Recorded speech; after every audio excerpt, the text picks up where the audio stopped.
desbocados totalmente, la poníamos hace casi 15 años en otro programa de radio, y siempre con un único fin: el misterio. Es cierto que nuestro compañero Santiago Camacho con esta música vibraba de una forma muy especial, pero como ya estamos en una radio muy seria, no podemos volver a hacer lo que hacíamos. Y los años que no pasan en balde. Y los años que no pasan en balde. Y las camisetas heavy que he visto yo en fotos de Santi Camacho, ¿eh? Es cierto, es cierto. Todo eso y mucho más, pero es otra historia que nunca se contará en Milenio 3 detrás de esta maravillosa música.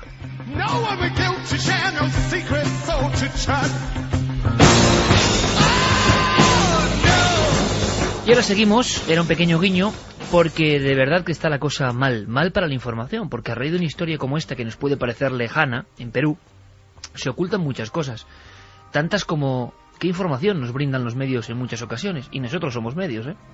O sea, de aquí para todos, pero cuando hay muertes de por medio, cuando han llegado los fiscales a la región y han encontrado, había imágenes que vais a ver mañana impresionantes en Cuarto Milenio, repito, muy duras, de algunas cabezas, una cabeza decapitada, por ejemplo, en la tierra, pero debajo aparecían huesos, y uno decía, esta víctima es muy reciente, no hace falta ser forense, tiene la carne todavía, y luego hay huesos, fémures, omóplatos, muy viejos. Tampoco nadie ha preguntado nada. Y los medios de comunicación mundial, yo lo siento, pero es así, repetían, había solo un caso, cuando era evidente por las imágenes que había huesos de muy diferentes personas, y hay que ocultarlo. Se gira todo hace unos días cuando el ministro del Perú de Interior dicen que allí está el caso, ahí están las botellas de grasa. Por un momento no es que dudemos, pero dijimos, si toda la prensa dice que no hay vampiros, enganchaban a sus víctimas, que habían inventado un sistema llamado wincha, nunca visto en la historia de la criminología, una especie de cajetín, como las pastas de un cuaderno, nos decía el comandante, del que salía un boomerang, un filo, y te decapitaba según ibas andando. Y luego la contratación o la llamada a las mamachas o mujeres plañideras que lloraban por el alma de ese decapitado, puesto boca abajo, sin cabeza, brazos ni piernas, solo el tronco, y durante 2 o 3 días aquello graseaba. Esa grasa tiene una salida. Hoy en Perú se escribía lo siguiente, fijaos qué titular, ¿eh?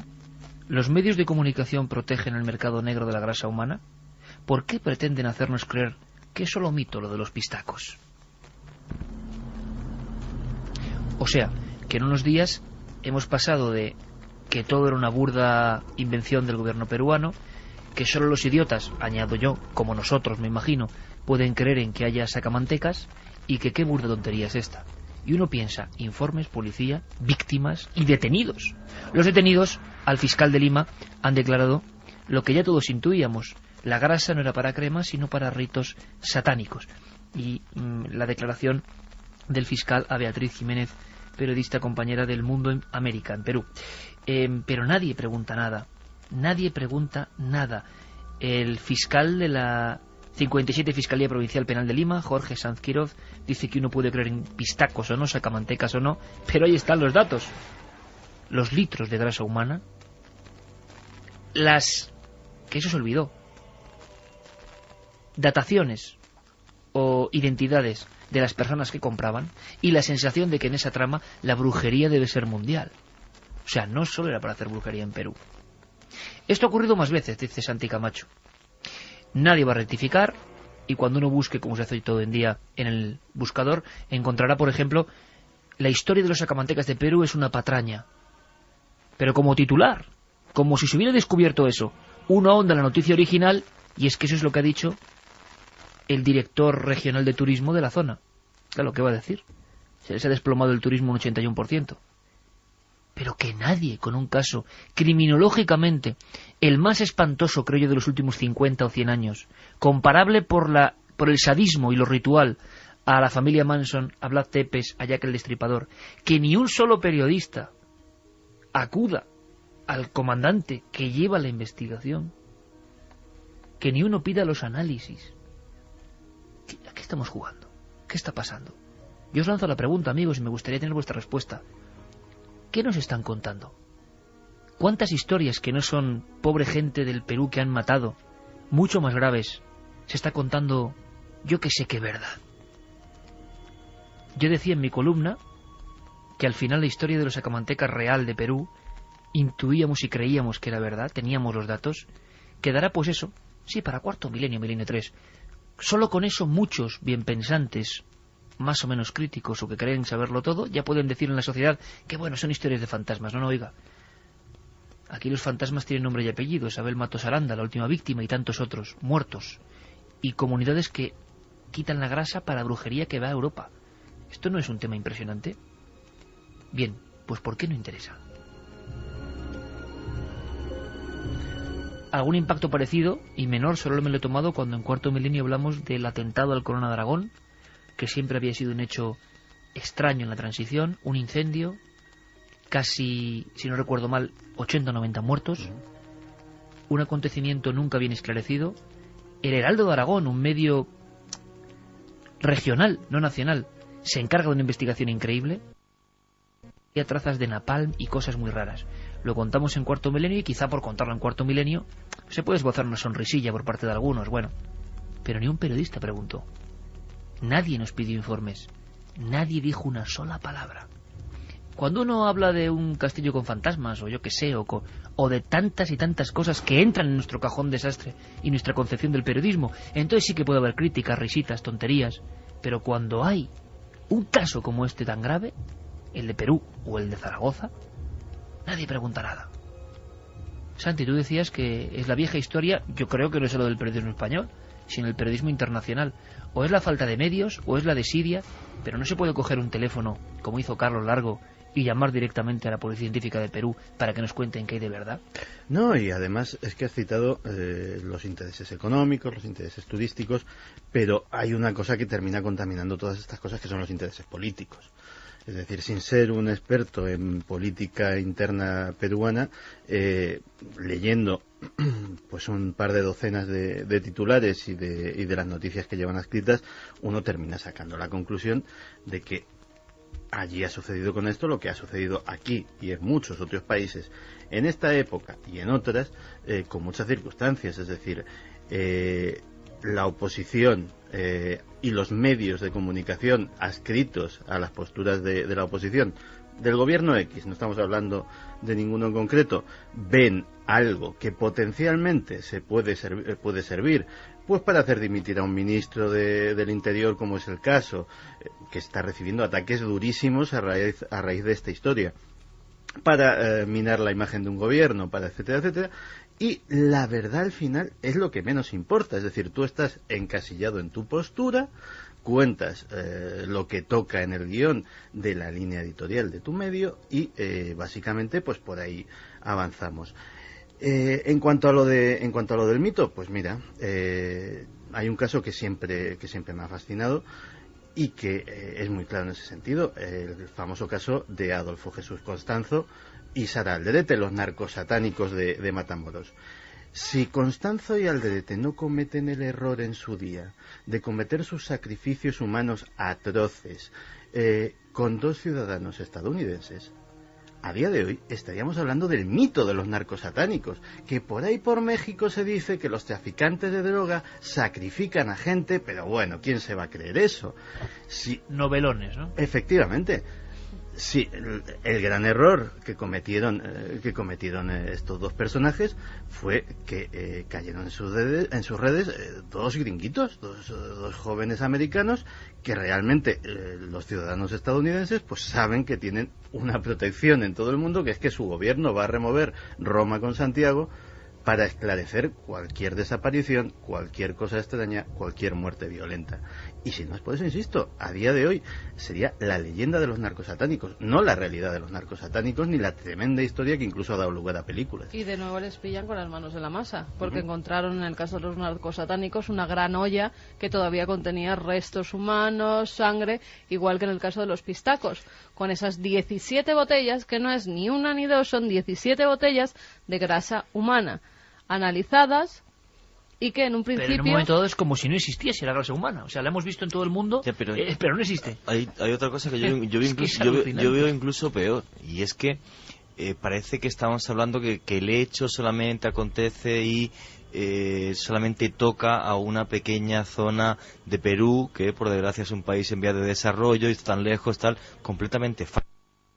Dos personajes italianos y ese dineral que hay ahí detrás para mantener un grupo prácticamente terrorista más que de asesinos, que hagan esa barbaridad durante años o décadas. O sea, y somos los europeos los que estamos pagando pues esos 12, 15 mil dólares que se decía por botella. Y qué personajes habrá ahí detrás. Y lo que es increíble es que ante el crimen más brutal de los últimos quizás 50 años, el que pone el dinero, la mano que realmente hace que muera esta gente de esa forma bárbara, sea europea, y los medios de comunicación aquí, cada uno en su mariposa. Aunque eso no esté demostrado, Juanje, partes, aunque eso no esté demostrado, lo ha dicho el fiscal, pero habrá que ver si se demuestra o no, porque otra cosa, cuidado, amigos, el dirigente Hilario Cudeña Simón, a estas horas, dirigente máximo que ha confesado que a sus acólitos llevaba 30 años desgrasando personas, que inventó la guillotina portátil o wincha, está huido. O sea, no está. Perdona, Santi, no está. Lo de los italianos se ha dicho, pero no podemos certificarlo. Cierto. Pero sea así o no sea así, no me digáis que no es una historia para que los periodistas investiguen. No, ¿Es cierto que puede ser así? Se dice que los nombres de los italianos están bajo secreto de sumario, ¿eh? Eso es lo que se publica, lo que ha dicho el fiscal Hollywood están en haciendo las una últimas película horas. Pero hay una cosa, estamos centrándonos en Perú porque ha ocurrido en Perú, pero que pasa en todas partes. Que yo hace poco hablaba con un médico que conoce muchos casos, y en el centro de Madrid ha habido casos muy parecidos y no se ha dicho nada, no se ha dicho absolutamente nada. Aquí ha sido brutal, aquí en nuestra capital o en cualquier ciudad de España o de Europa puede pasar 1 o 2 casos. Aquí la forma brutal es los asesinatos que se cuenta que hay huesos y huesos debajo de esa cabeza que mostraron a los medios de comunicación. Pero es que además lo realmente llamativo de toda esta situación que describías también era que los medios de comunicación internacionales, pues el Financial Times, yo qué sé, los más importantes del mundo, optan por una versión. ¿Qué tiene esa versión? Que no hay ninguna prueba que la respalde. Tenemos 4 detenidos convictos y confesos, cadáveres, pruebas de cargo forenses irrefutables, análisis, declaraciones, la palabra que digo yo que algo valdrá de los servidores de la ley, respaldando una versión. Y tenemos una segunda versión en la que como mucho tenemos a 3, 4, 5, 6 articulistas de X medios de comunicación locales y 4, 5, 6 políticos locales de esa región que dicen, no, esto es una patraña. Y una bajada impresionante del turismo. Pruebas 0 y sin embargo optamos por esta versión. Es llamativo. Es tan llamativo como que algún día, no sé, contaremos cómo ha sido esta semana, porque yo, iba a decir que he aprendido más en esta semana de lo que es el periodismo hoy y el miedo que da algunas cosas que en 5 años de carrera. Porque yo le dije al equipo que creíamos en esta historia, que ahí estaban los informes y las pruebas que dice Santi, pero uno se siente, como tantas otras veces, completamente un pez a contracorriente. Es que, oiga, los 300 artículos de Reuters, BBC y 1000 medios más dicen que todo es una patraña. Y punto. Y claro, yo con los análisis en la mano, claro, y con todo y diciendo, bueno, pero ¿y cuánta gente que se ha sentido a contracorriente ha sido absorbida y al final nadie la escucha? Si uno busca las dentro de años, pues se encontrarán con lo de que... Pero es que a lo mejor no habían accedido a esos informes. Pero yo Tú creo... lo podías ver porque habías hablado con el principal investigador, el principal policía, y tenías los informes en la mano. Pero en esta era de Internet, en la que tanta gente se llena la boca, y algunos con razón y otros no, que hay más libertad que nunca, hay más opciones que nunca, tampoco nadie en Internet, pero repito, excepto esta compañía del mundo, porque es la realidad y la verdad, que va y pregunta e indaga, no hay nadie tan individual en el propio Perú, tantos blogs, tanto periodismo auténtico en blogs, y no hay nadie que se aparte de la versión oficial de que es toda una broma, que me parece increíble, y que investigue simplemente diciendo, oiga, ¿podemos ver los análisis de la grasa humana? ¿Podemos saber si en esas fosas del río Llaga hay muchos crímenes de gente ejecutada con el mismo sistema de un ritual antiquísimo? ¿Podemos saber si esto viene de mucho antes, como parece? Y ahora nos enteramos que hace 20 años en Miraflores, Lima, también había otros casos de pistacos. Carmen encontró tratados antropológicos de esa figura. No, queda mejor reírse cuando está muriendo gente. Pero es que yo pienso una cosa que aquí está muy clara. O sea, la noticia se la cargan tan fácilmente, en un principio por intereses económicos, está claro, por el líder regional que lleva el turismo, porque dentro de la noticia, aunque el trasfondo sea criminológico y realmente brutal, aparece la palabra magia, aparece la palabra misterio, aparece la palabra antiguo, inca, o sea, todo eso, y es de, pues ya, esto es una tontería. Claro, magia, no sé qué, no, narcotraficante. Sí, esto solo pasaba antes. ¿Cómo?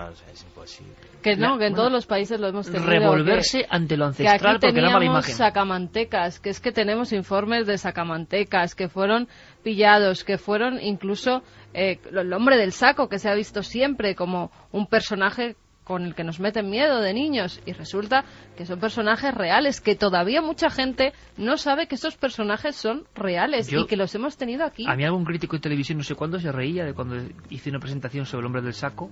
Jaja, el hombre del saco. Y dices, pero ¿te crees que estoy hablando del hombre del saco en el que tú te imaginas? No, estoy hablando de informes criminológicos y del juzgado con nombres y apellidos de gente que transportaba el saco. Pero que es increíble, en fin. Así nos encontramos. Yo no sé qué opina la gente, Carmen. Antes de tomar un barco, bueno, tomarlo no porque es terrible su final, pero antes de saber la historia de un barco, el sirio, ¿qué dice la gente? Bueno, mira, te voy a decir una cosa. Ya nos habían llegado mensajes antes del programa diciendo que rectificáramos la información que habíamos emitido sobre los pistacos porque éramos unos mentirosos, porque se había demostrado que nosotros mentíamos. Bueno, pues ahí tienen la información. Nos dicen, soy Edu de Móstoles, gracias por contarnos la verdad y abrirnos los ojos, gracias de verdad, felicidades por el programa. Igual pasa aquí con la gripe A, hay más muertes de las que dice el gobierno, simplemente para no asustar a los turistas, es vergonzoso que el gobierno no se moje. Luis Díaz desde Palencia dice, hola milenarios, este tema es impresionante y espeluznante a la vez. Es una pena que haya tantos intereses detrás de esta historia y que no se cuente la verdad, aunque a veces es mejor no saberla. Aunque ha pasado con todos los gobiernos. Muy desagradable. Hay que decirlo, todos los gobiernos han manejado grandes epidemias o informaciones sin la claridad que a veces se exige. En fin, tendremos Pero derecho vamos a ver, si no nos hablan claramente de los ovnis, que son objetos volantes no identificados, ¿qué van a decir de algo que es tangible, que estamos viendo y que está en los hospitales? Ahora entenderás, Iker, historias que te he contado en tiempos, como por ejemplo la de un hombre con el que tuve el honor de intercambiar unos cuantos emails en su día, que es el periodista Gary Webb. Gary Webb descubre en su día que la CIA está detrás del tráfico de crack en Los Ángeles. Así, irrefutable. Escribe una serie sobre ello. Le dan un premio Pulitzer.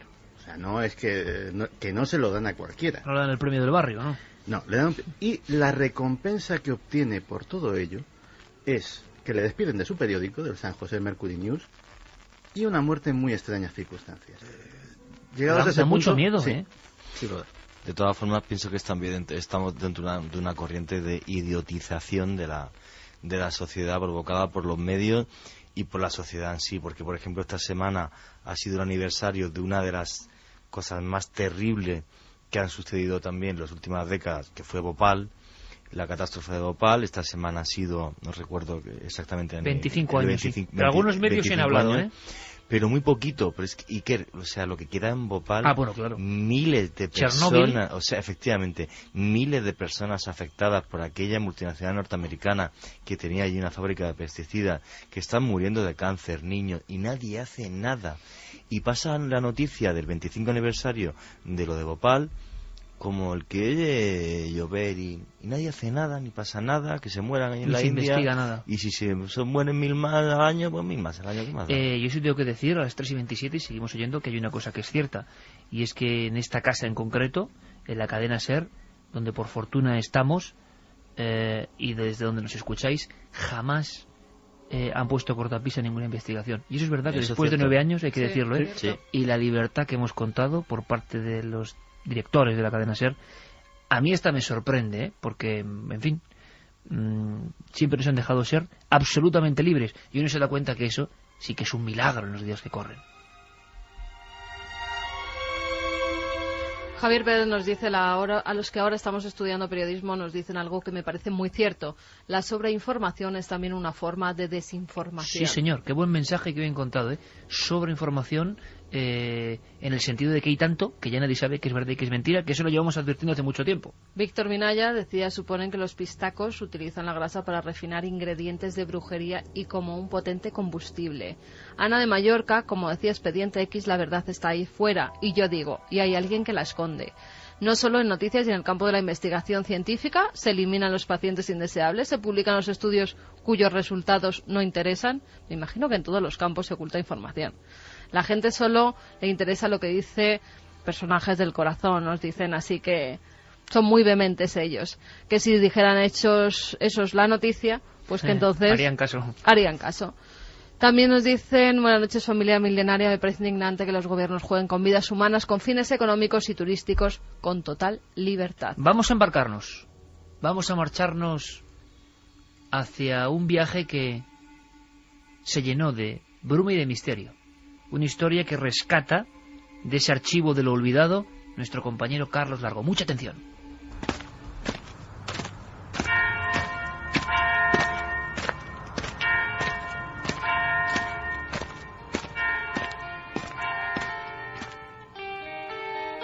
El callejero del misterio.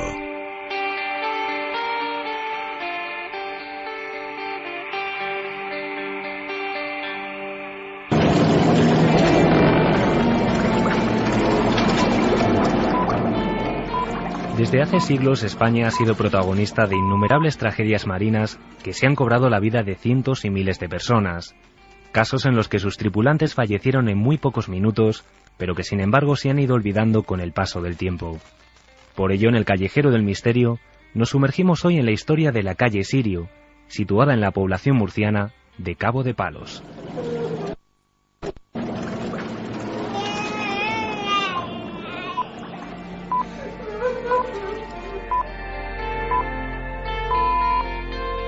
Llantos como estos se pudieron escuchar la fatídica tarde del mes de agosto de 1906, frente a las costas del pueblo marítimo de Cabo de Palos.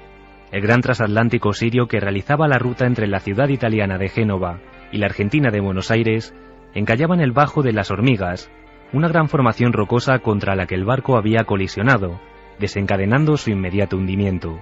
Así nos lo contaba el historiador y arqueólogo Luis Miguel Pérez Adán. Era un barco que regularmente hacía ese trayecto y recogía pasajeros en distintas escalas de España y luego pues llegaba ya a Brasil y de allí pues recalaba en su destino final. Bueno, o sea, era un barco que hacía, antes de hundirse, llegó a realizar hasta 135 viajes. Y el barco, pues increíblemente, se acercó peligrosamente a las costas de Cabo de Palos, en un lugar que es conocido como el Bajo de Fuera. Era una roca que era conocida en las cartas náuticas, pero que en ese momento el que mandaba el sirio pues no supo apreciar el peligro que corría el barco y a una velocidad de 15 nudos pues se estalló o se llegó a colisionar con esa roca y se abrió por dentro, produciéndose pues el embarrancamiento del barco. Tras el impacto, el pánico se fue apoderando poco a poco de los pasajeros del Sirio. Se cuenta que hubo gritos de desesperación y que incluso se llegaron a utilizar armas de fuego. Una triste tragedia con casi unos 400 fallecidos que se podría haber evitado con la correcta actitud del capitán del barco y de todos sus oficiales. Hay que tener en cuenta también en las condiciones en las que iba el barco. El barco llevaba su primera clase, su segunda clase y luego llevaba un número indeterminado de personas que de una manera no legal viajaban en el barco para su transporte hacia su nueva vida en América. Entonces, toda esa gente que se encontraba en ese momento en las bodegas creyó que el barco se iba a hundir de una manera inmediata y cundió el pánico. Y unido a la falta de la autoridad del capitán Giuseppe Piccone, pues y de su oficialidad, que se encargaron más en salvar su propia vida, abandonando ellos los primeros el barco y dejando desamparada a todas esas cientos de personas que estaban, pues se provocó eso que acabo de decir, el pánico, el arrebato.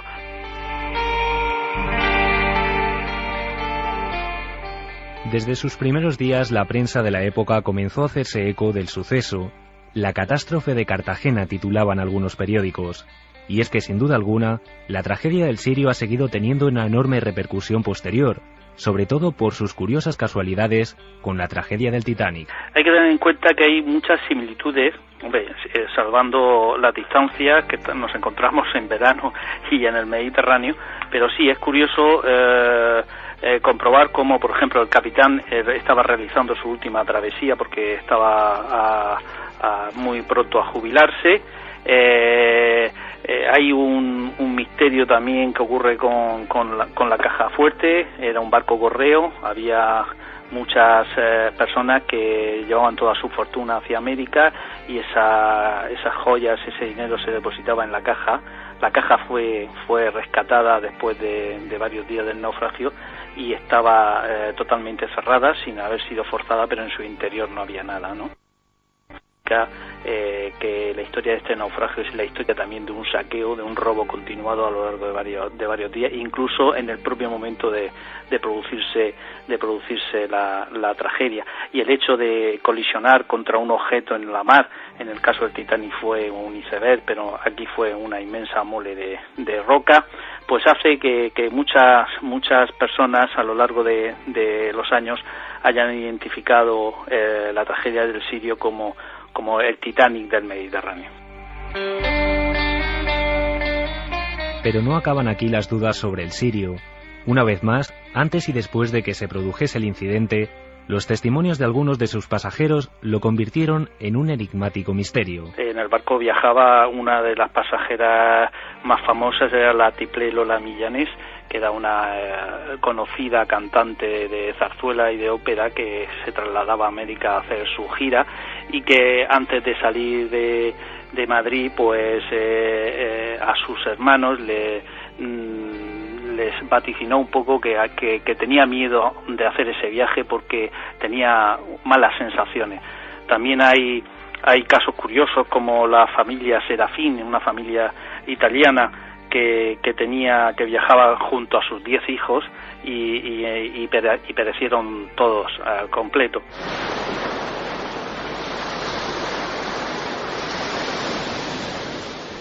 Han pasado ya más de 100 años desde que se produjese una de las mayores tragedias marítimas de nuestro país, y gracias a las crónicas del momento, investigadores como Luis Miguel Pérez Adán pueden relatarnos lo sucedido, el posible origen del hundimiento y, cómo no, también la valentía de algunos héroes que contribuyeron a paliar los daños del accidente. Y un dato curioso es que muchos de los supervivientes al naufragar incluso llegaron a las costas a nado y no quisieron en ningún modo identificarse como pasajeros de ese barco, porque en muchos casos eran personas que tenían que haberse presentado para cumplir el servicio militar y se habían embarcado precisamente para no hacerlo. Entonces su condición no era la más adecuada como para poder luego presentarse.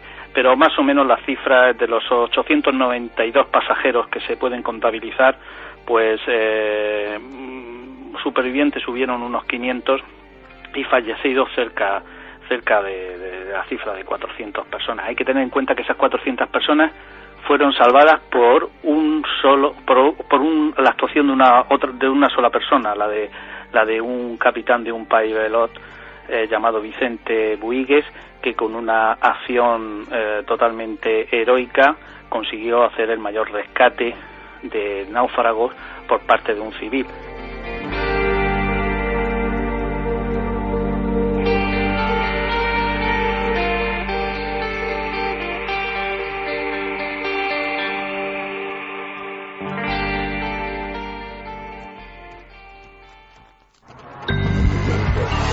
Manda un SMS al 27640. Escribe la palabra milenio, espacio y lo que nos quieras contar.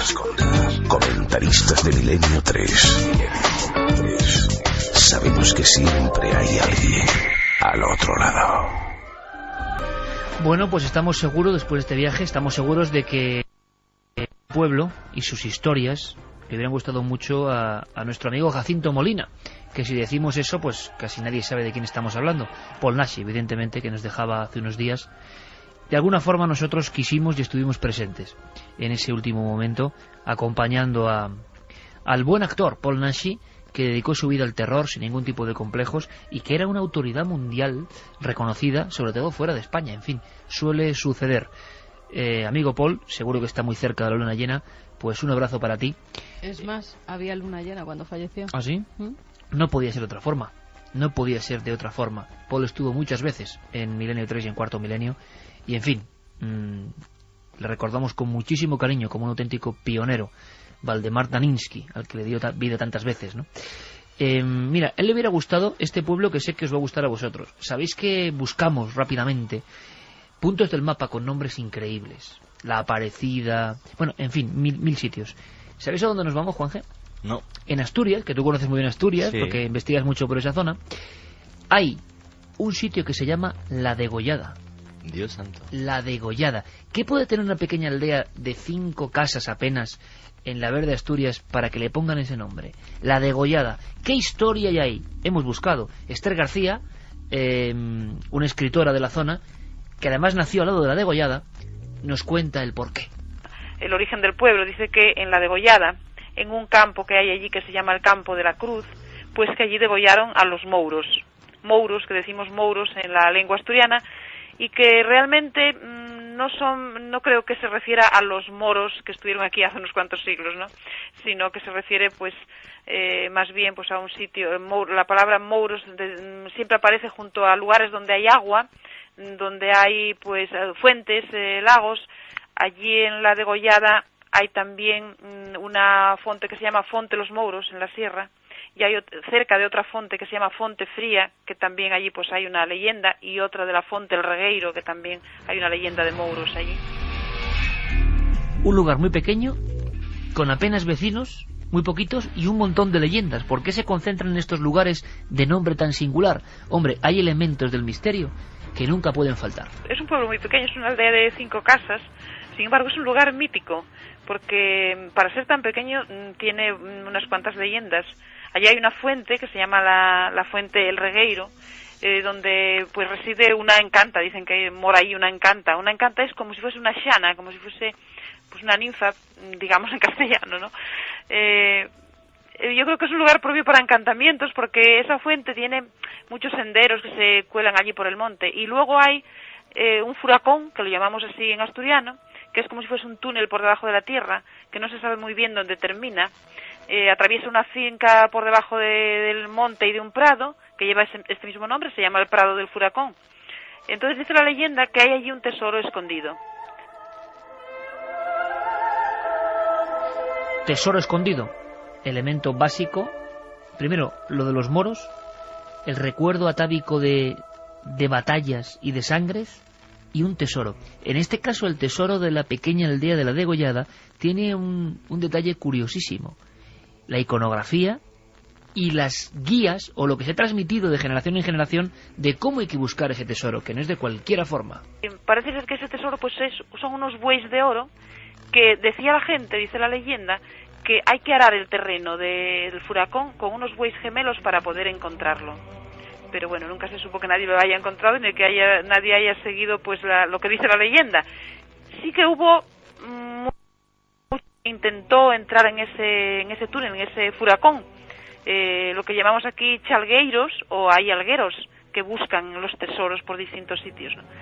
Pues aquí dicen que ese tesoro, los bueyes de oro, que también los escondieron los mouros.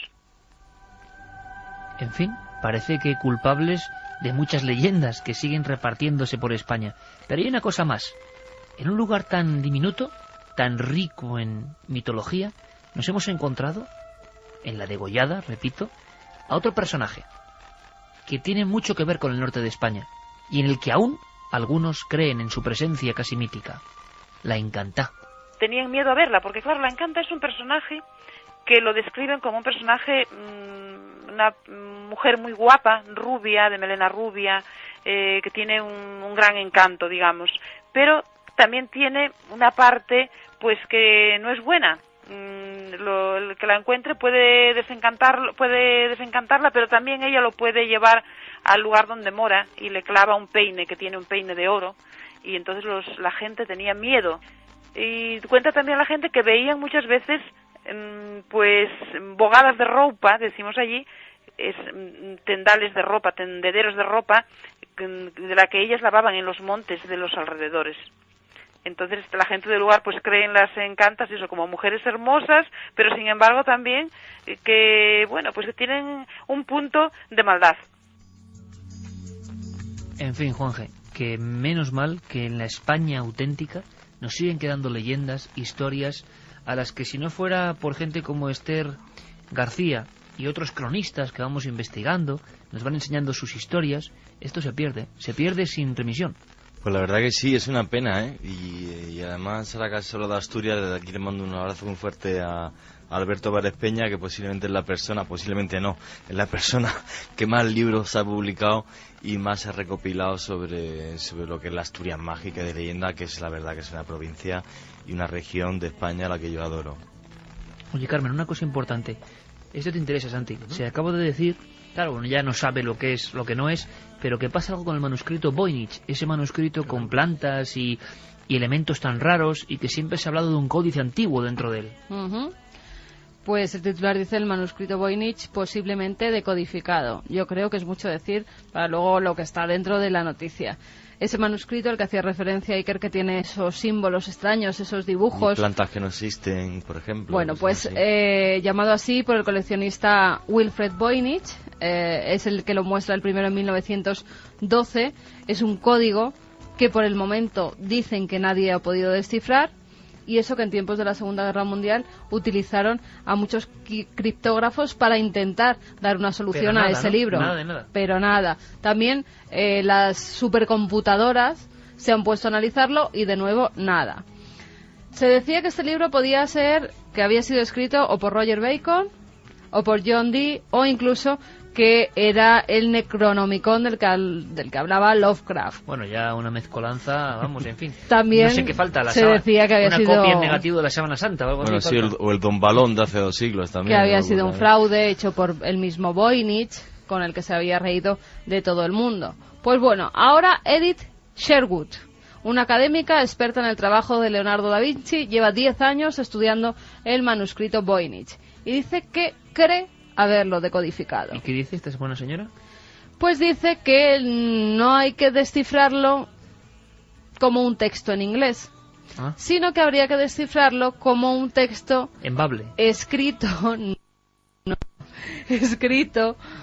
en italiano, pero un italiano medieval similar al toscano, y que las palabras no son...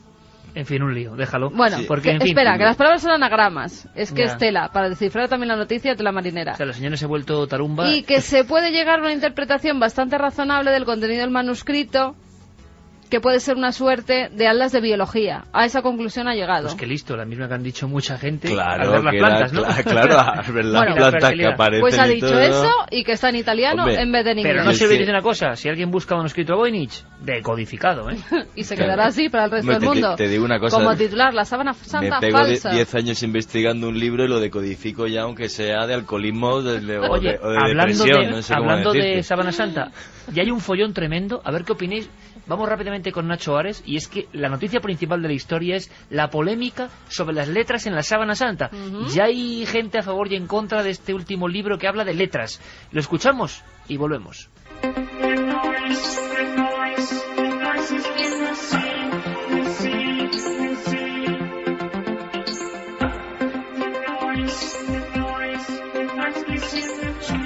Avanzando el revuelo de controversias que seguramente aparecerá la próxima primavera con la nueva ostensión de la Sábana Santa en Turín, Bárbara Freil, investigadora de los archivos secretos del Vaticano, cree haber dado con el certificado de enterramiento de Jesús de Nazaret, grabado sobre la propia síndone.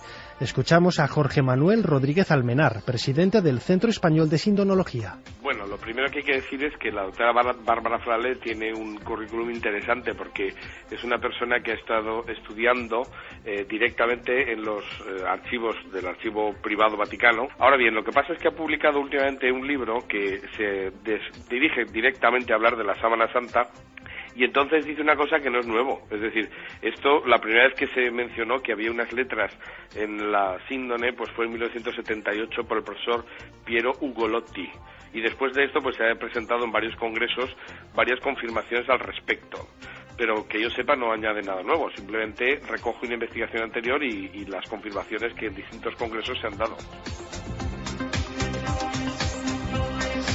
Otros expertos creen que los textos grabados alrededor del rostro de Jesús son en realidad fruto del contacto con relicarios o vasos que hace siglos fueron envueltos por la polémica sábana. Lo que habría que hacer es una nueva investigación directa sobre la sábana santa. Quiero decir, vamos a ver, en la sábana santa hay cosas que son seguras, otras que son posibles y otras que son probables.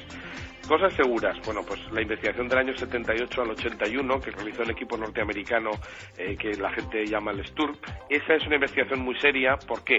Porque ha dado lugar a casi 30 publicaciones en revistas científicas internacionales, que pasan los correspondientes filtros y que no es una publicación hecha en un libro de divulgación ni nada de esto, ¿no? Luego que hay un señor que diga que ha hecho una cosa que se parece y no sé qué, y que dice que ha representado la Sábana Santa, no, mire, esto si usted quiere ser serio, públicalo en una revista científica, presente a academias científicas los resultados y luego ya veremos. Recordemos que aunque desde 1988, gracias a los análisis de carbono 14, la reliquia es una supuesta falsificación medieval, la sábana será expuesta de nuevo al público la próxima primavera de 2010.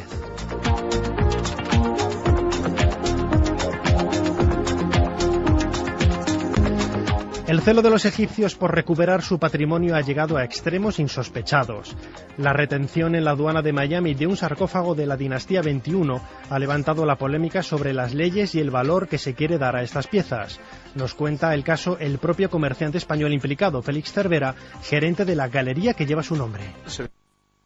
De Estados Unidos, entonces se pidió al Estado español el permiso de exportación. La pieza, como estaba bien documentada, pues salió perfectamente con todos los papeles necesarios para la exportación, y en Miami pues quizá por poca experiencia en cuanto a recepción de piezas similares, ellos lo que hicieron es remitirlo al gobierno egipcio, y el gobierno egipcio pues tenía todo el tema publicidad le encanta, atribuyó el sarcófago a un personaje que no es cierto, según los estudios posteriores que se han hecho, pero era una forma de publicitarlo y de manera de resaltar pues el trabajo que está haciendo todo el gobierno egipcio en la recuperación de estas piezas.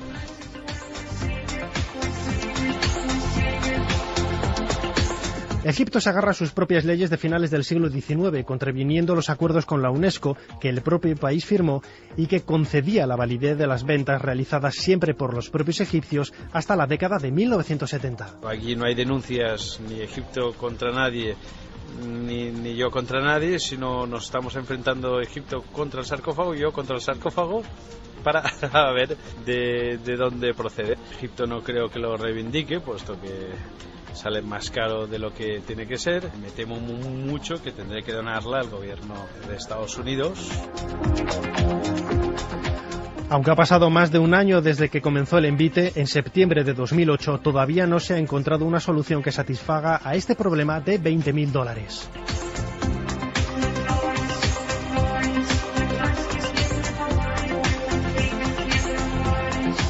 Al igual que otras culturas del mundo antiguo, los griegos orientaron sus templos al sol.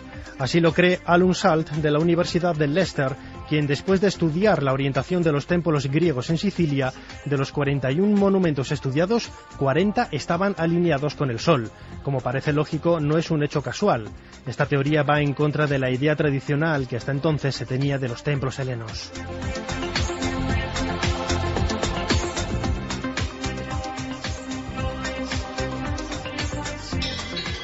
Y alegría, un poco de alegría para terminar este programa después de noticias, algunas de ellas como lo de los pistacos. Quiero acabar con una noticia. Londres, que ya no tiene pasta, que ha cerrado el departamento que investigaba los fenómenos OVNI. Pues fíjate si tienen que cerrar cosas, ¿eh? Sí, solo decía que en los últimos meses solo había 135 casos.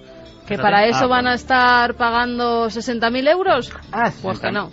Que se lo gasten en, no sé, el servicio de limusinas del subintendente del alcalde, que estará mejor gastado. Les daba para cuadernos y rotuladores carioca, para hacer los croquis. Pues mira, que han chapado, que ya no se estudian los ovnis en Inglaterra, así que si los ingleses ven algo, que nos escriban, que lo investigaremos. Vamos con algunos de los mensajes que nos llegaban para terminar, Iker. Nos decían política, turismo, intereses, la falsa libertad de la que creemos gozar, todo es un engaño. Gracias por dar nombre a lo que la mayoría llama verdad. Yo iba alucinado con esto que estaba pasando en Perú y la contrainformación, y me decía Santi simplemente con una cara de tremenda resignación, pero me impresionó. Estábamos todo el equipo comiendo el miércoles, yo todo emocionado contándoles que es verdad, pero todos dicen que es mentira, y me dice Santi simplemente: bienvenido a mi mundo. Nos dice también de qué os extrañáis, ¿no habéis visto lo que ha pasado con el padre al que han acusado de violación y la prensa lo ha linchado públicamente? Pues sí, metedura de pata médica. Una pedanía en Murcia se llamó Llano de Brujas, no sé muy bien por el porqué de su nombre, pero me ha entrado la curiosidad. Un saludo desde Murcia, nos decía Raúl. También Carmen decía que nuestro homenaje a Paul, allá donde te encuentres seguirás en nuestros corazones y asustando a nuevas generaciones. ¿De verdad hay que matar para obtener grasa humana cuando la gente paga cientos de euros por liposucciones? ¿Qué hacen con toda esa grasa? Nos lo preguntaba Patricia desde Málaga. Ya lo contó el doctor Cabrera. Una cosa es poner bajo los cirios de iglesia un cadáver y extraer el ácido graso, que las células grasas que se quiten en liposucción. No tiene nada que ver una cosa con la otra, aunque todo el mundo ha repetido lo contrario. Vanessa nos dice: todo mito tiene siempre una base real. La manipulación de la información es un hecho. Solo nos llega la información que se quiere que nos llegue y eso no es nuevo. También desde Miranda de Ebro, Sergio decía que es increíble lo fácil que es manipular la información. Gracias por seguir haciendo este verdadero periodismo de investigación. Bueno, y con nuestros errores, que nos equivocamos muchas veces también, como todo el mundo, ¿no, Santi? No vamos a ir aquí nosotros de héroes. Somos y los humanos, demás, claro, son, lo que sí nos pues claro, como pasa, todos hemos metido la gamba. Claro, pero ¿qué ocurre? Que nosotros nos sorprendemos cuando vemos que la actitud, más que los datos concretos, la actitud, ¿no? Es que una cosa es equivocarse y otra mentir. El matiz es importante, ¿eh? Sí, sobre siempre todo, ahí poniendo pero cuando uno se puntillas. equivoca no te importa rectificar y decir, oye, metí la pata, ya está. Está lapidario, Santi, últimamente, un Sí, poco a lo sí, Einstein, ¿eh? estábamos. Cada frase que dices que no puedes añadir nada más. Hola, en un reportaje de terremotos de México vi que bajo las toneladas de escombros de un hospital y tras 3 días 2 recién nacidos estaban vivos. Los demás pacientes habían muerto. Nos contaban historias apasionantes. Uno de ellos, por ejemplo, nos decía: hola amigos de Milenio, yo tuve una experiencia hace 11 años que volví a nacer sencillamente. A eso de las 15:30 horas me dirigía yo con mi Renault 9 camino de Barcelona y en un punto de Castellón me quedé dormido al volante. Os lo juro que escuché la voz de mi abuela, que para mí era mi madre, mi amiga, mi hermana, que me dijo: Jordi, despierta. En ese momento desperté en el momento justo en el que venía de frente un camión de gran tonelaje. Giré el volante y milagrosamente me quedé en sentido contrario al que viajaba. Eso sí, me quedé blanco como la leche, pero estaba claro que no era mi hora de partir. Gracias a mi abuela. Soy Jordi, desde Valencia. Y el último de los mensajes nos decía: una vez, comiendo en un jardín de casa de mi hermana, otra hermana suya de 3 años cayó a la piscina de casa. No la vimos y la sacó una mujer que no conocíamos y que no vimos ni entrar ni salir. En fin, la sensación, Juanje, Santi y Carmen, de que todos hemos nacido una segunda vez, seguro, y que solamente por eso, sea cual sea el fenómeno, hay que dar gracias, ¿no? Y reconocer y darse cuenta de la maravilla que es seguir adelante cuando nos han dado esa oportunidad. ¿Qué pensáis? Hombre, yo pienso que es fundamental el poder y saber revivir de vez en cuando, y no solo eso, sino dar gracias a lo que haya por encima de nosotros, que no sé qué es, pero el dar gracias y decir, si revivo, sobrevivo, si no me mata aquel día, que sea por algo. Si no me mata aquel día, que sea por algo, que sea para hacer algo digno e incondicional. Así me gusta, Juanje. Santi, ese sentido de agradecimiento que mucha gente puede estar sintiendo en esto que estamos diciendo, creo que siempre es positivo. Pues sí, la verdad. Y sobre todo toda esta historia nos lleva a una cosa que he dicho muchas veces en este micrófono, que igual que antes decía que a lo mejor en cada vida es cierto que hay un milagro, desde luego en cada vida hay un misterio. En cada vida hay un momento en el que nos enfrentamos a algo que no puede ser explicado con la simple racionalidad. En momentos muy tontos, en momentos muy cotidianos muchas veces, y a veces, como hemos visto esta noche, también en momentos muy trascendentes. Noel Calero, muchísimas gracias, compañero. Gracias, Carlos Dargo. Gracias a nuestro compañero Fermín, por supuesto. Santi, como siempre, un placer. Y también hay que decirlo, en noches como estas, tan emocionantes y a la vez críticas con nuestro propio oficio, qué maravilla es estar ante los micrófonos amarillos de la cadena SER, donde en el fondo hacemos lo que queremos en el buen sentido. Consideramos que esto puede interesar. Esto es un lujo también, compañeros? La verdad que sí, es un placer trabajar aquí, Lo mismo digo. Y para nosotros es un placer que estéis aquí. Geray Martínez en la nave del misterio, con música, como no, procedente de lo más profundo del cosmos. Escuchad, porque este debate no estaría completo sin el maestro Enrique de Vicente, que fue uno de los primeros en investigar casos de abducciones, y mi amigo Javier Sierra me iba a matar, y tantos otros clásicos, si no hablamos de Julio F. Julio F. fue el abducido más importante, aunque siempre se mantuvo con ese anonimato, por una experiencia terrible que recogió el investigador Antonio Rivera y otros, las primeras hipnosis, una historia que se llamó la del cazador cazado. Santiago Camacho ya está preparando cosas sobre, no sé si una hermandad, una curiosa sociedad secreta, un poder en la sombra, tiene algo que ver con la política, los desayunos, la Biblia, la religión, algo que ha pasado hace muy poco.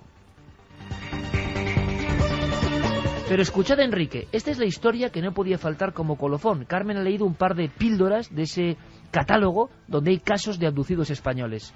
La historia de Julio F. empezaba, es de película, empezaba, como estarán muchos oyentes ahora mismo, en un vehículo, en mitad de una carretera y por la noche. Pero algo le hizo cambiar la ruta y su historia se convirtió en la de El cazador cazado. Iba a cazar una mañana, se había levantado a las 4 de la mañana e iba, como era habitual en él, a cazar a la provincia de Ávila. De repente lo que él recuerda bajo hipnosis es que hay como una luz que procede de un objeto en el cielo que vuelve traslúcido su coche. Un detalle muy interesante porque él ignoraba que en otros casos que nunca habían sido publicados en castellano los testigos habían experimentado lo mismo, y en ese momento su voluntad se siente alterada. Él siente el impulso de tomar el camino de retorno en esa carretera de Extremadura, pasar otra vez por el centro de Madrid y tomar la carretera que va hacia Barcelona, a la altura de Medinaceli, y finalmente él va aparentemente a cazar a una zona cercana a Medinaceli y allí su coche se queda paralizado, sufre lo que se llama el efecto electromagnético de paralización del motor, sale al exterior y de repente ve a unos seres altos, delgados, con apariencia humana, que le conducen al interior de un ovni. La descripción de todo lo que ocurre, el ascenso al ovni, todo lo que le ocurre en el interior es extremadamente compleja. Podríamos estar hablando ahora sobre el caso. Lo interesante es que no solo es sometido a un interrogatorio, a una serie de análisis, sino que aparentemente el ovni despega y él ve la Tierra desde el espacio. Julio F., Julio Fernández, se presentó en 1979 en un congreso de ufología, casi dentro de una cabina, porque no quería ser conocido. Esta es una historia curiosa, porque no había ningún tipo de ambición mediática. Su caso era increíble, y la comisión de investigación que se generó en aquellos finales de los 70 para investigar la abducción de Julio F. es algo que jamás ha vuelto a ocurrir. Un grupo multidisciplinar. En él estaba, y con la hipnosis por medio, Enrique de Vicente. El caso de Julio F. fue realmente complejo, en todos los sentidos, porque a raíz de toda una serie de sesiones de hipnosis fuimos extrayendo una serie de información fascinante. De entrada, lo importante en este caso es que el equipo estaba constituido, entre otros investigadores, por el doctor Durán, que era el presidente de la Sociedad de Sofrología Médica de Madrid, que era un escéptico que sin embargo se convenció en el momento en que le hizo las sesiones de regresión hipnótica, dijo que la explicación más sencilla es que este hombre realmente había sido secuestrado por extraterrestres y había salido al espacio. Acontecimientos posteriores que durante la investigación le llevaron a volverse escéptico, pero en ese momento esa fue su opinión. Otro miembro que nunca se volvió escéptico fue el doctor François Luans de la Agencia Espacial Europea, y hubo otros muchos investigadores, incluidos médicos, psicólogos. Lo importante es que a medida que se fue desarrollando la investigación, llegamos a contar a través de la Agencia Espacial Europea con la colaboración de un astronauta que había visto la Tierra desde el espacio para comparar su experiencia con la que decía haber tenido Julio F. y también con un astrónomo de la NASA. El problema es que, como en tantos otros casos, la investigación se truncó por causas humanas. Y añadiría yo lo que dice el maestro Enrique de Vicente, que muchas veces estos abducidos, sea lo que han vivido, tienen un final extraño, un final a veces violento, un final de muerte. Y es la muerte de Julio F., la que trunca cualquier posibilidad de llegar más allá en la historia de aquel cazador cazado. No sé por qué a mí este caso siempre me dio mucho miedo, de pequeño cuando lo leía. Eso del cazador, la zona de Medinaceli, que es muy especial, y ese cazador que gira, atraviesa Madrid y va justo, sin saber por qué, 151 kilómetros hasta un campo completamente desolado. Y allí le están esperando. Es que esa sensación, repito, sea cual sea la naturaleza que se esconda en estos casos, están vertebrados, como escuchábamos a Próspera Muñoz esta noche, de una forma que ni un novelista se los imagina. Pero la muerte de Julio F. fue un golpe muy duro, un golpe que no solo truncó, como decíamos, una vida, sino todo un proyecto increíble de investigación que no sabemos hasta dónde hubiese llegado. Salió de trabajar por la noche en un bar o un establecimiento que regentaba en la provincia de Madrid, en un pueblo que regentaba, que él era el propietario, que no se supo nada de él, y al día siguiente, buscándole, se encontró que su coche había sufrido pero un pequeño accidente. Fue una muerte, por lo que yo recuerdo, misteriosa. No investigué más, realmente misteriosa y extraña, que no atribuyo para nada en relación a esta experiencia que tuvo. Solamente es curioso que esto ocurre con cierta frecuencia en algunos de estos casos. Final del expediente Julio F., como ejemplo de tantas otras historias donde eso, la muerte inesperada, el final de una historia, se entremezcla con sucesos difíciles de creer, ¿verdad? Yo soy el primero que lo digo y siempre lo he dicho con estos temas de la cuarta fase. Muy difícil de creer. Podríamos acabar el asunto tal y como empezaba el libro que lo cambió todo, el libro Communion de Whitley Strieber. El primer párrafo es escalofriante. Lo editó Plaza y Janés y hizo que esa cara del extraterrestre típico se convirtiese en arquetipo mundial. Whitley contaba, estoy pasando las hojas amarillentas ya del libro, hace 23 años, empezaba así, con un testimonio propio. Decía: esta es la historia del intento de un hombre de tratar un devastador ataque desde lo desconocido. Es una historia cierta, tan cierta como yo sepa describirla. En mi caso hubo testigos y efectos secundarios físicos que resulta difícil ignorar. O bien lo que está ocurriendo es que en realidad hay visitantes, o bien que la mente humana está creando algo que, aunque parezca increíble, se halla muy cerca de una realidad física. Nadie podía resumir mejor la tremenda dualidad de la cuarta fase. O algo ahí fuera, o algo aquí dentro.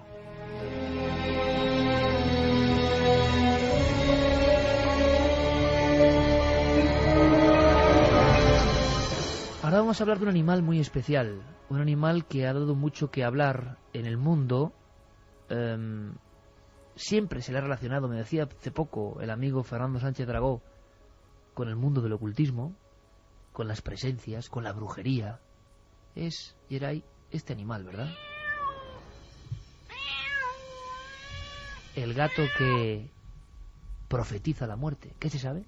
¿Últimos datos? Pues mira, hay dos noticias de gatos, sí, que es uno el que profetiza la muerte y otro bastante extraño.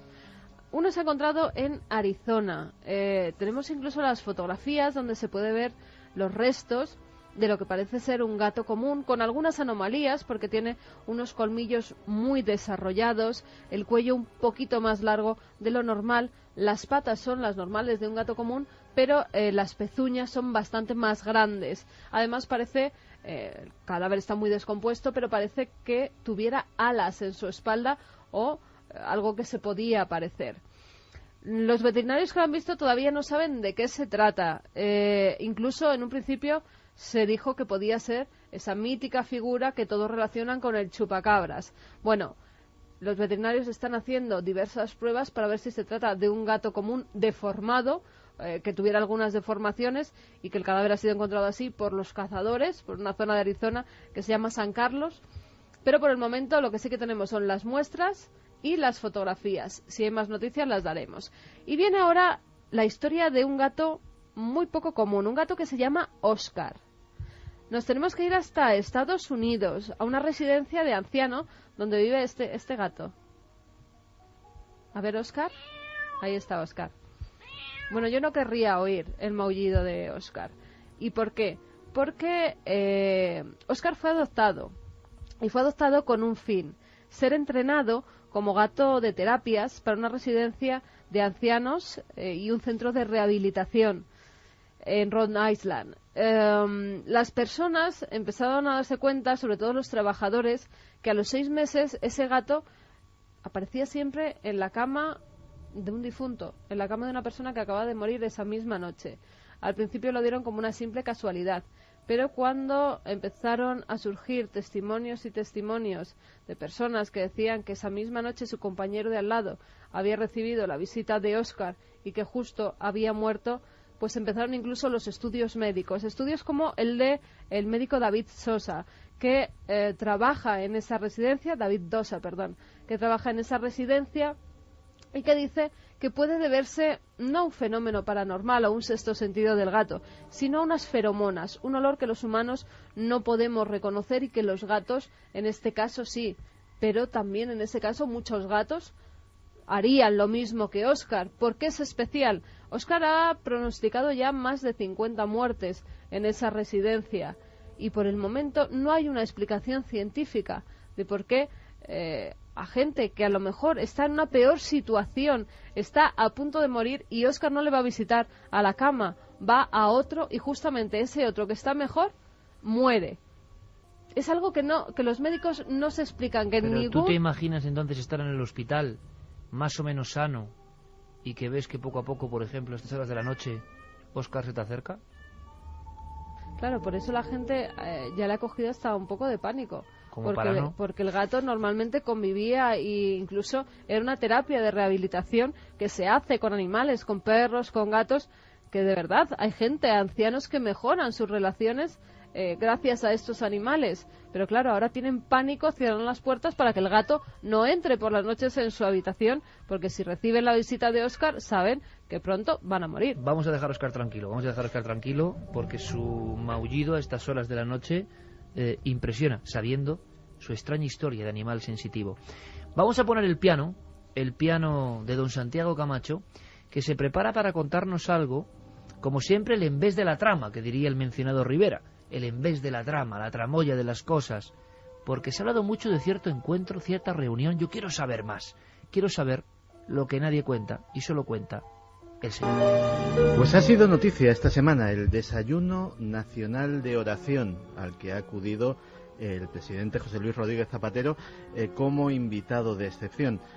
Y se nos ha dicho, ha sido tratado por los medios de comunicación y por los servicios informativos de esta casa con abundante información, pero se nos ha dicho que este acto estaba organizado por una organización de carácter ultraconservador y religioso.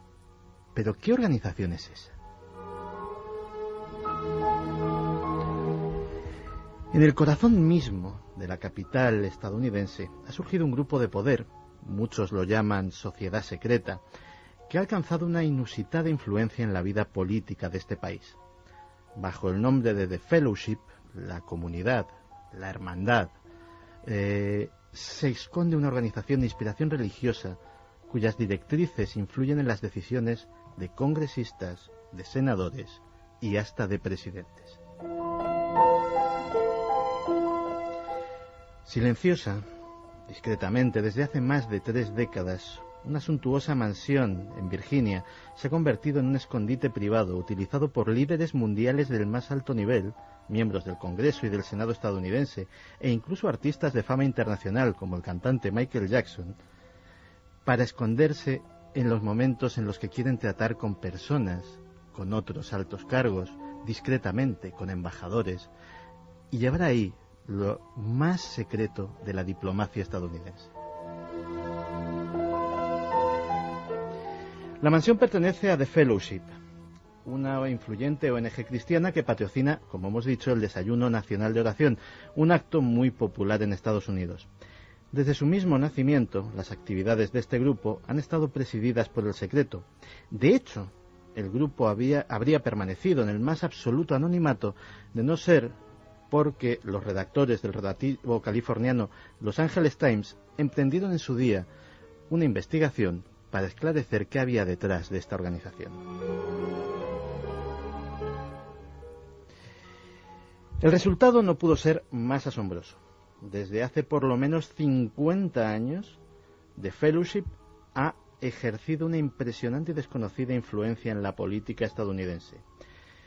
Varios miembros del Congreso y Senado estadounidenses se han hospedado en la impresionante mansión que está en pleno Capitol Hill, en el meollo mismo del poder estadounidense.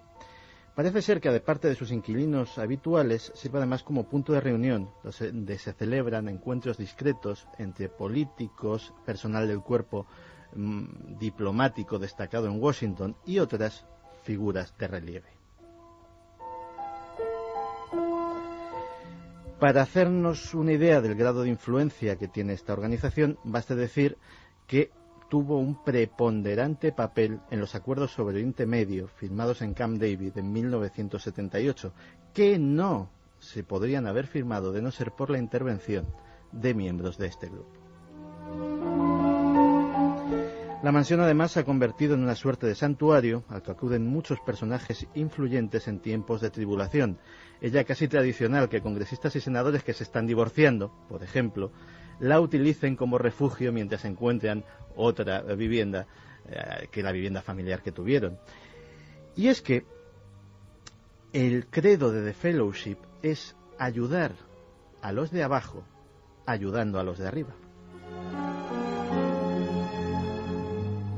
Así se establece una especie de cadena de favores, es decir, nosotros ayudamos a personas influyentes en momentos en los que lo necesitan y más tarde les solicitamos su ayuda para nuestras obras de caridad, servicios sociales, etcétera, etcétera. Pero ¿quiénes son los miembros de The Fellowship? Se trata de un colectivo muy heterogéneo, de difícil catalogación, ya que engloba funcionarios de alto nivel, industriales, financieros, políticos, religiosos. Lo que más les acerca a una sociedad secreta y se ha convertido en caballo de batalla entre sus detractores es el voto de silencio. Un voto de silencio riguroso sobre las actividades, las decisiones, los debates internos del grupo. Tanto es así que los amparándose en él, se niegan a hacer ninguna declaración sobre la organización, sus actividades o el grado de implicación que tienen en estas. En la actualidad, el grupo se expande con rapidez entre los altos mandos del ejército y miembros del cuerpo diplomático destacado en Washington, que eventualmente serán utilizados como punta de lanza para extender su influencia a otros países y convertirse en un grupo de presión a escala mundial. Su ideal, su modelo, es ser para el mundo protestante lo que el Opus Dei ha sido para el mundo católico.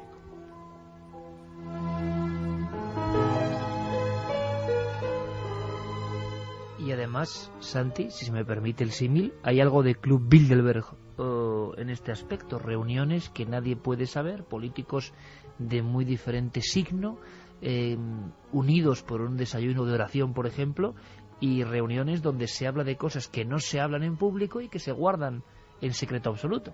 Efectivamente, mira, muy recientemente, precisamente a colación de esto, pues ha habido un telefilm muy exitoso sobre la vida del presidente Suárez. Y en él, por ejemplo, se relataban pues los encuentros que tuvo antes de que estuvieran legalizados los partidos en España, tanto con Santiago Carrillo como con Felipe González. Encuentros que el de Felipe González tuvo lugar en una casa de un periodista, amigo común de ambos, en Madrid, y para el de Carrillo, que era mucho más comprometido, esto no sale en la película, pero lo añado porque la anécdota tiene su cierta gracia, pues se le dio a la hija de Suárez el nombramiento de fallera mayor, con lo cual se justificó un traslado a Valencia que se aprovechó para que tuviera lugar y sin que nadie sospechase la reunión con Santiago Carrillo.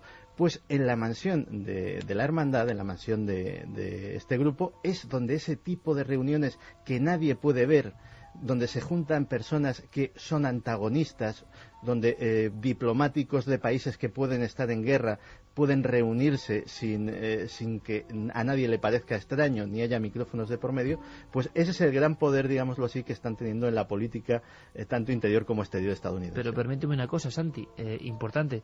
Tú leías trozos, renglones de una serie de artículos que tú publicaste, ¿cuándo? Pues eso no lo he mencionado por modestia.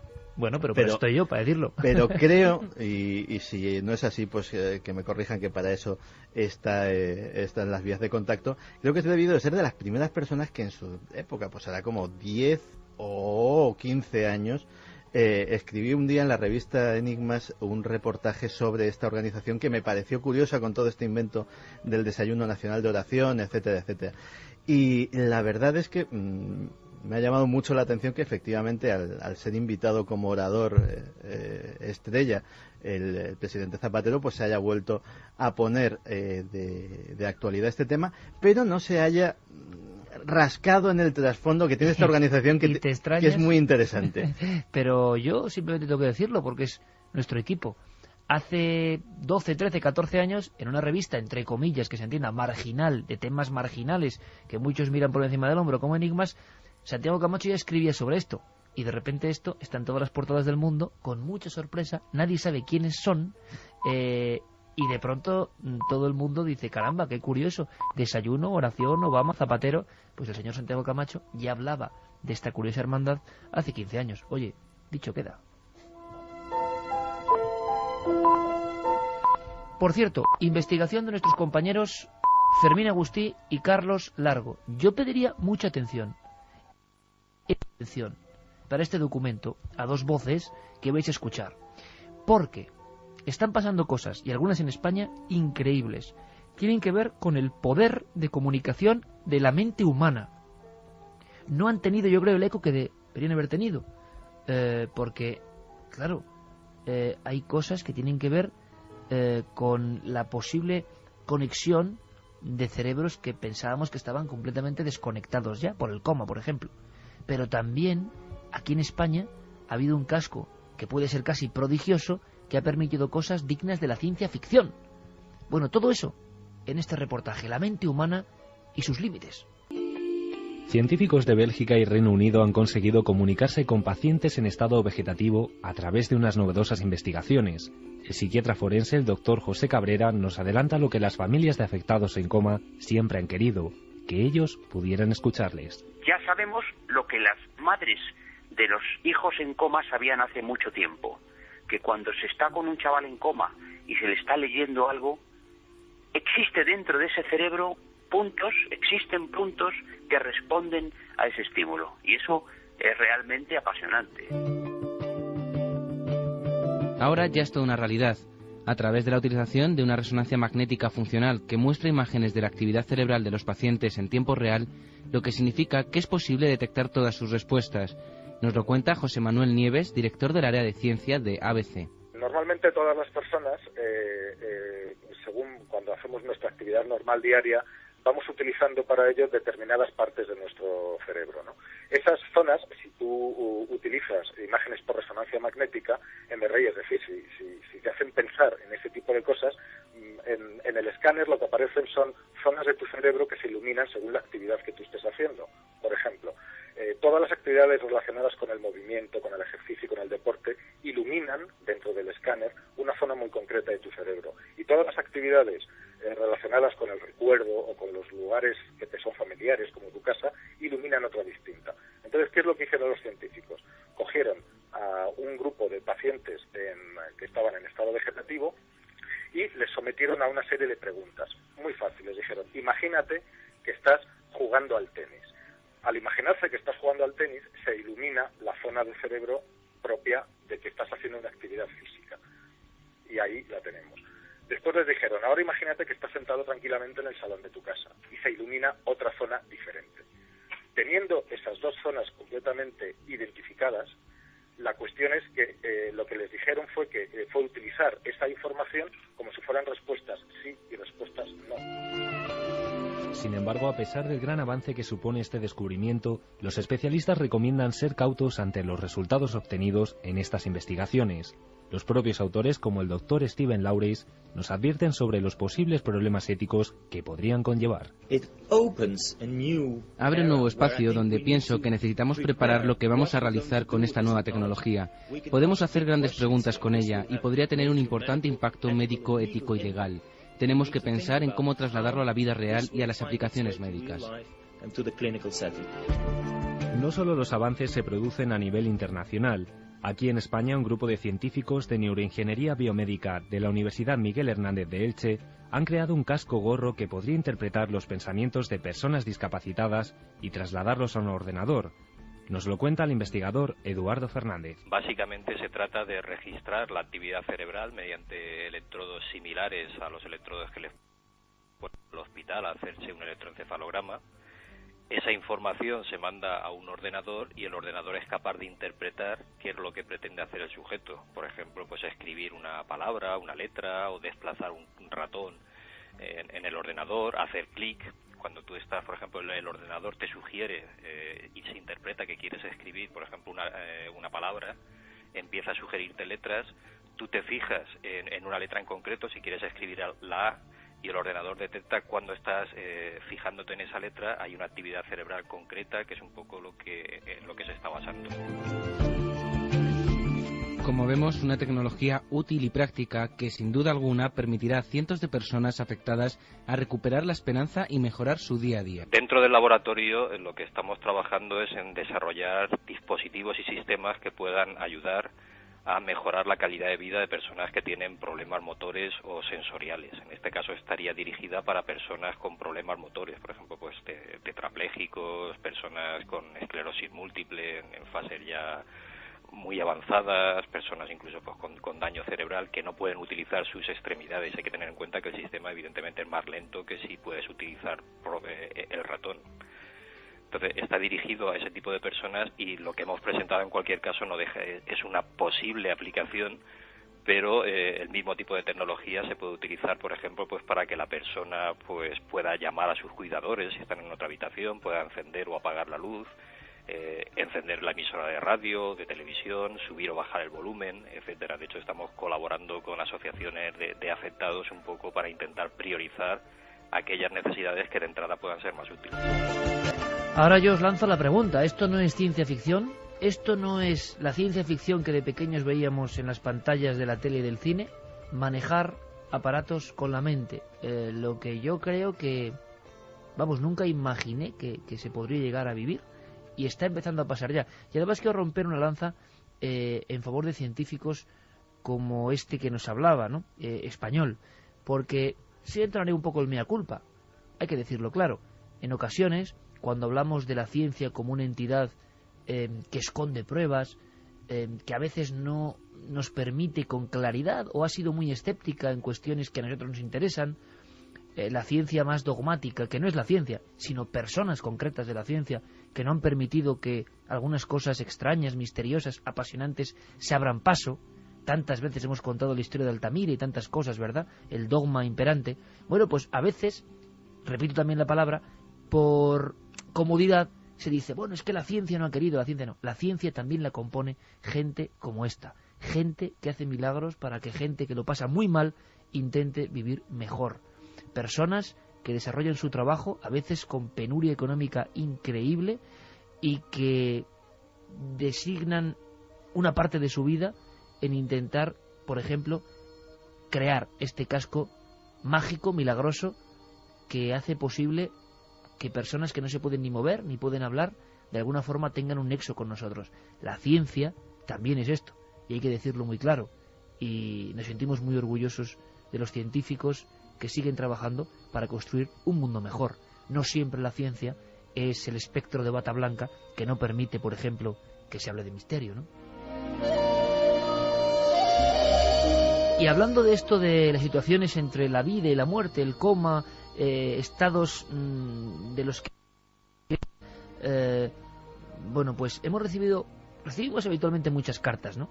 Pero Yerei pone esta música de Planeta Encantado porque algunas de estas cartas en papel nos emocionan. Realmente nos emocionan.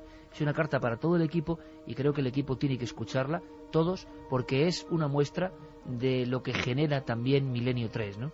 Y esto es muy importante para nosotros, esto es básico para nosotros, nos hace comprender la misión que tenemos, la misión como comunicadores, la misión como contadores de historias y de haceros pasar buenos ratos, por ejemplo en el hospital, ¿no? Hemos recibido cartas de personas que han estado muy enfermas, la familia nos pedía detalles, pero esta carta, por ejemplo, que tiene Carmen ahora entre las manos, en fin, no sé qué comentario ponerle.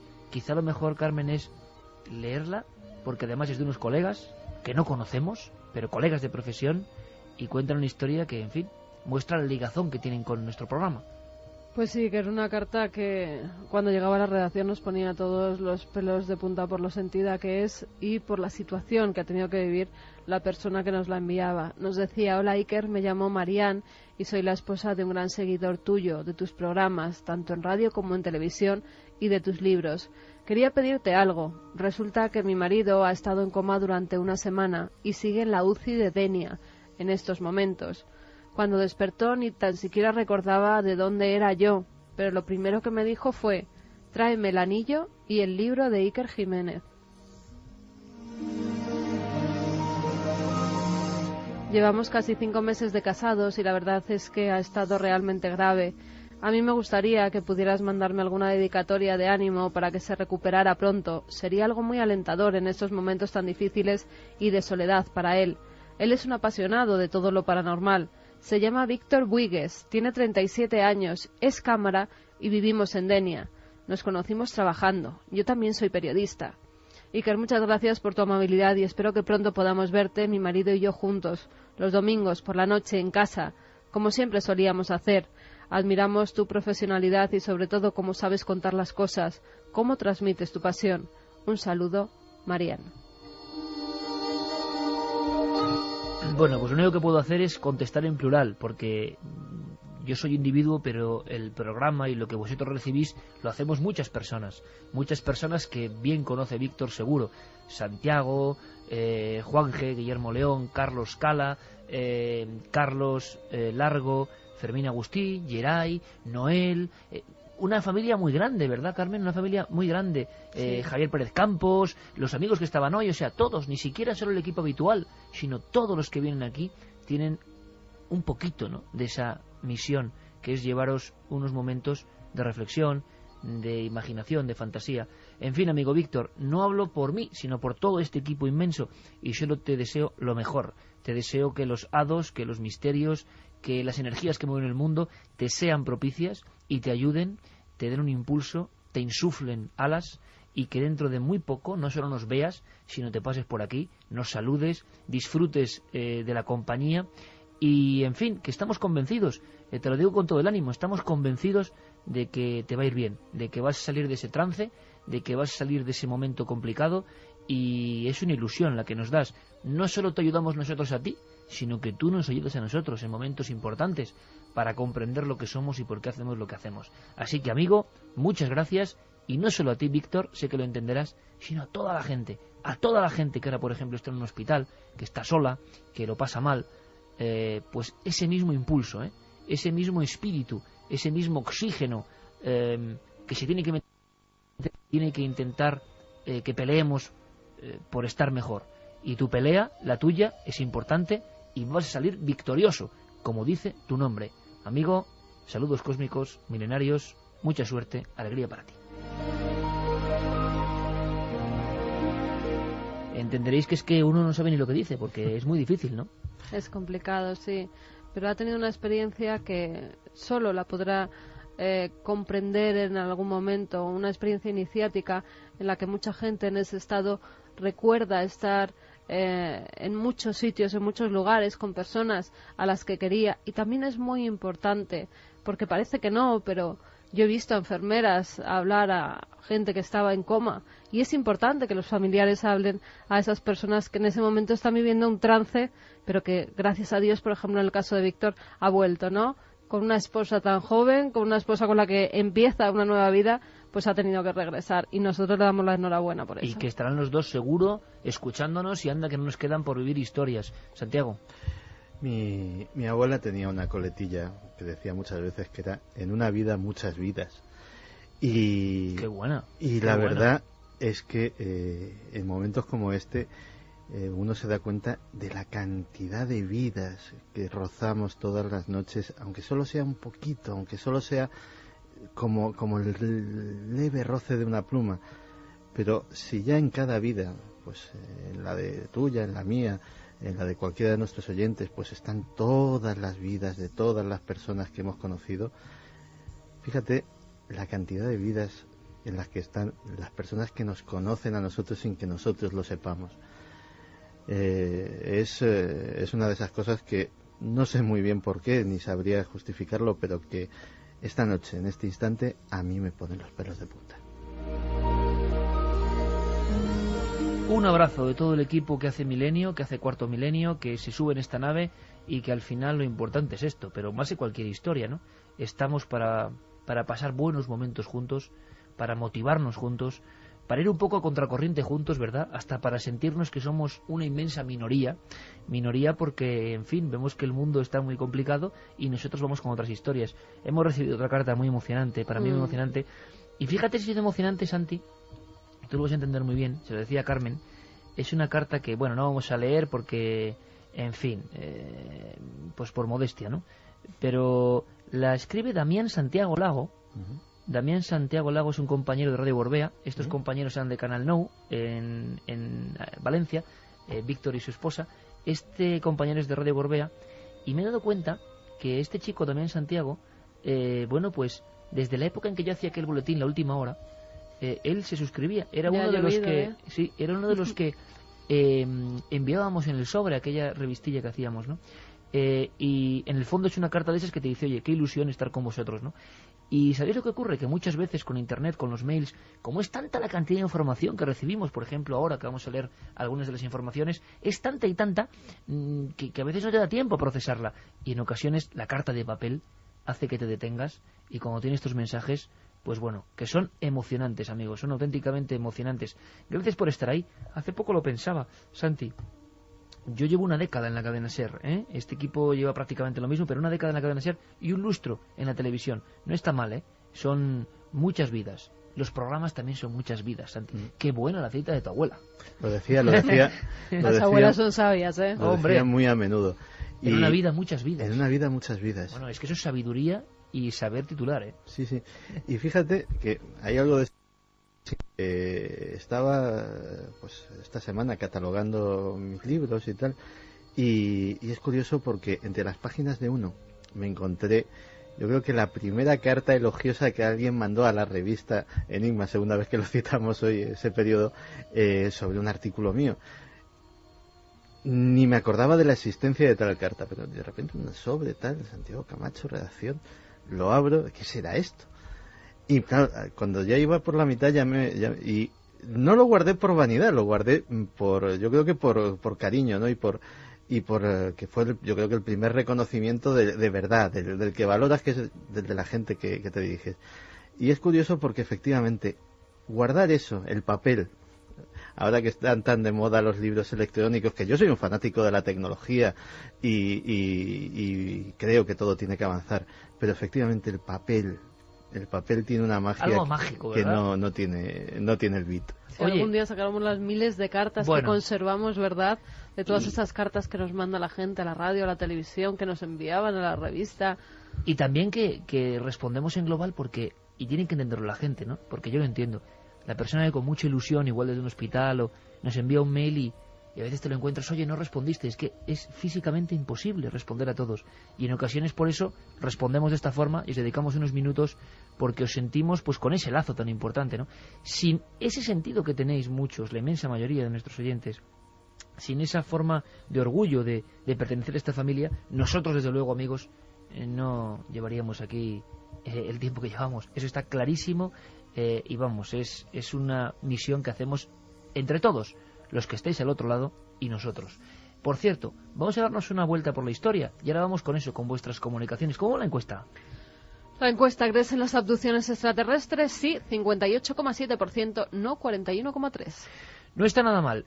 Nacho Ares nos trae algunas informaciones interesantes, hallazgos, la Biblia por en medio, documentos sobre un evangelio que dicen que es falso, 1000 historias, director de la revista de arqueología, compañero de Ser Historia, y después mensajes importantes.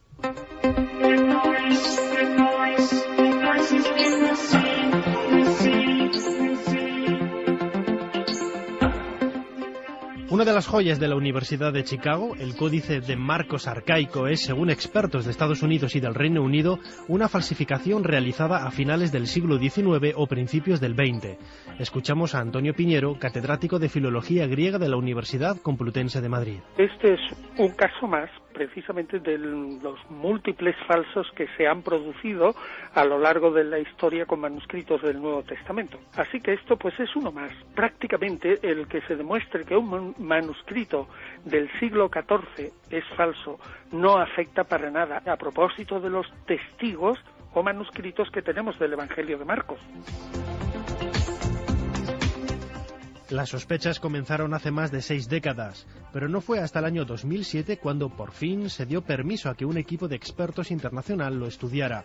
Las nuevas técnicas han sacado a la luz el uso de pinturas modernas y contradicciones lingüísticas. En textos falsos antiguos se han dado en todo tipo. Para mí el más sonado ha sido el último, pues una inscripción en un osario, una especie, digamos, de depósito de huesos, en el que se falsificaba una inscripción en el que parecía Jesús como hermano de Santiago.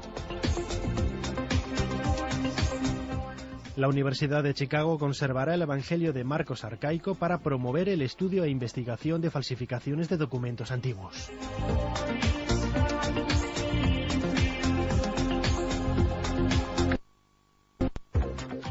René Descartes, el célebre filósofo y matemático francés del siglo XVII, fue asesinado. La noticia es sorprendente. Nos lo cuenta Carmen Vela, corresponsal en Berlín de la cadena SER. René Descartes para nosotros, este viajero incansable que recorrió Alemania, Holanda e Italia, además de su propio país, fue invitado por la reina Cristina de Suecia para visitar la corte en Estocolmo. Allí murió el 11 de febrero de 1650, a los 53 años de edad, oficialmente de una neumonía. Siempre hubo rumores en torno a las causas de su fallecimiento, pues Descartes tenía muchos enemigos, sobre todo entre los teólogos más conservadores que le acusaban de herejía. 440 años más tarde, la teoría de su posible asesinato cobra relevancia. Ya en 1980 el filósofo alemán Eike Pies sostenía esta tesis. Descartes pudo morir por envenenamiento con arsénico. Ahora es otro profesor de filosofía alemán jubilado, Theodor Ebert, el que aporta nuevas revelaciones. Durante 3 años, Ebert ha investigado los archivos desde Estocolmo a París siguiendo las posibles huellas del crimen. Aunque no ha logrado pruebas materiales concluyentes, el profesor de Erlangen describe una cadena de indicios muy convincentes. La teoría de Ebert, de su libro La enigmática muerte de René Descartes, es que el revolucionario francés fue envenenado por la Iglesia Católica. El capellán Biogué de Estocolmo le habría dado para comulgar una hostia bañada en arsénico o algo muy similar.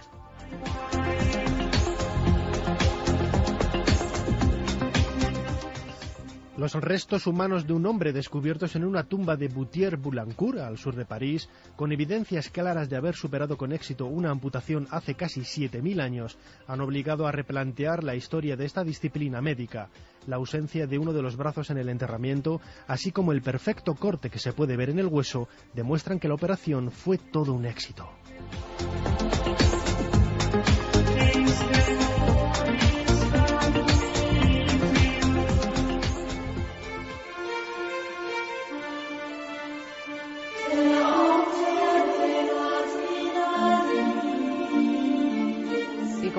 Que son larguitos, pues vamos a acabar con ellos. ¿Sabes ¿vale? lo que me decía Javier Sierra? Que le había emocionado la 4ª fase. ¿Qué? Y a mí también. Hay un fragmento que como no tiene mucho sentido, pero que de repente hablan de los sumerios y conectan con los extraños astronautas de la antigüedad, te ponen los pelos de punta. Sí, a mí me gustó la grabación esa medio psicofónica. Sí, pero te ponen los pelos de punta ese momento, Dani, que en total. Un día tenemos que hablar de un personaje que aquí ha salido ¿Sí? muy poco. Zacarías, sí. A punto. Vale. El primero es Manuel de Zaragoza, que dice que en el 83 su jefe y él estuvieron unos minutos enfrente de una nave extraterrestre a unos 20 metros, que existen, que están ahí y que de miedo, que dice el contertulio, nada. que no digamos barbaridades, cuando estamos frente a ellos eres incapaz de hablar, pensar ni actuar. Sí creo en las abducciones.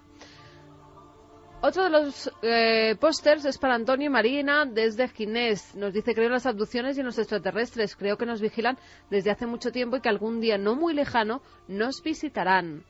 Leganés, Miguel Pérez: entre todos los abducidos hay alguna marca o seña en el cuerpo que sea común, señal me imagino, entre ellos, por ejemplo, en el lado derecho, una mella en la carne.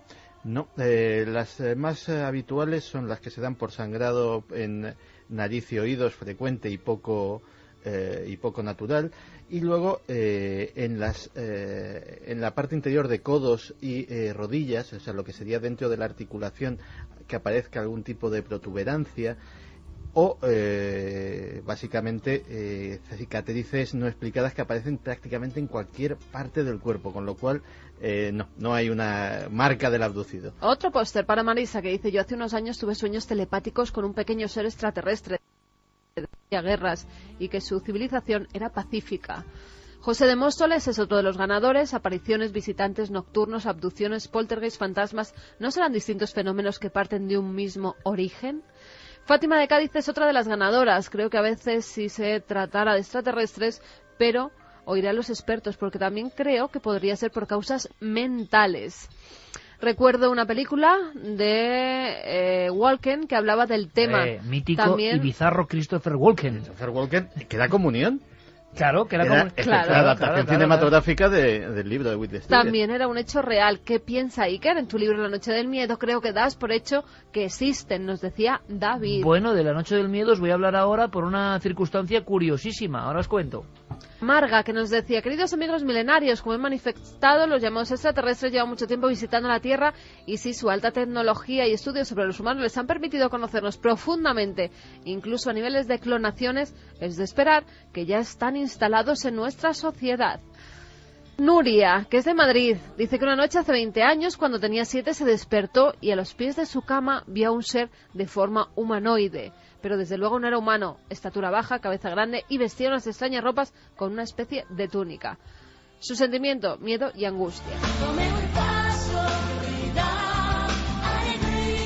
Como decíamos, esta canción exacta, esta que es como un himno, para toda esa gente, incluso a los que a veces no podemos responder por la cantidad de información que recibimos, los que estáis mal, con depresión, en casa, sufriendo pues dolor de cualquier tipo de enfermedad, con problemas sentimentales, a la gente que está ahora angustiada, para toda esa gente, nuestro convencimiento de que esta música es mágica. Solo escucharla ayuda. Estamos convencidos. Es una música seguro capaz de curar el alma.